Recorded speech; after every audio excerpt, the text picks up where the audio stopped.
C'est l'un des sports les plus populaires de France, le roi des audiences, et pourtant le rugby est touché par un fléau, c'est la cocaïne. Ça peut aller à 300 km/h. Pendant 3 mois, on a passé des dizaines de coups de fil avec des joueurs, des entraîneurs, des retraités du rugby, mais très vite on a été confronté à une loi du silence, une omerta qui s'est révélée très difficile à contourner. Certains nous ont même confié, par peur de représailles pour eux ou leur famille, qu'ils ne souhaitaient pas s'exprimer à ce sujet dans le cadre de notre reportage.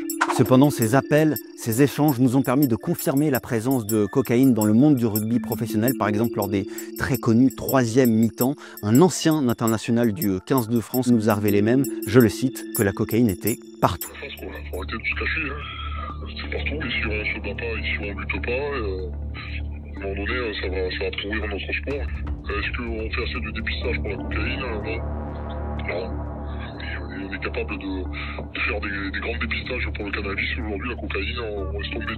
Face caméra, un homme a toutefois accepté de nous répondre. Cet homme, c'est Jean-Pierre Verdy. Pendant 9 ans, il a été à la tête de l'Agence française de lutte contre le dopage. C'est lui qui effectuait des contrôles surprises auprès des sportifs professionnels. Jean-Pierre Verdy nous a confié que certains joueurs, eux, consommeraient de la cocaïne dans le but tout simplement d'améliorer leur performance via un système baptisé par eux-mêmes LMM pour lundi, mardi, mercredi. Lundi, mardi, mercredi, les gens prenaient de la cocaïne pour effacer les effets des chocs, des douleurs et tout qu'ils avaient eu pendant les matchs.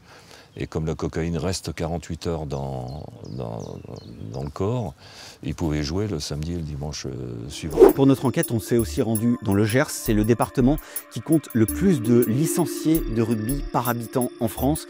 Et là-bas, même dans les petits clubs de 6e ou 7e division, des présidents nous ont confié qu'ils avaient dû faire face au fléau de la cocaïne. On n'en avait jamais entendu parler. On pensait que dans notre campagne, voilà, on était épargné de tout ça. On a identifié donc, des comportements un petit peu inhabituels de certains joueurs. On a été surpris sur le coup. Et puis très rapidement, on a décidé d'essayer de gérer le problème. On est resté dans le cadre du club, parce qu'après il aurait fallu peut-être faire des choses, mais qu'on n'a pas su faire à ce moment-là. Il faut savoir qu'aujourd'hui, le rugby est le sport le plus contrôlé en France, selon les chiffres de l'Agence française de lutte contre le dopage, loin devant le cyclisme, l'athlétisme, le football ou les arts martiaux par exemple.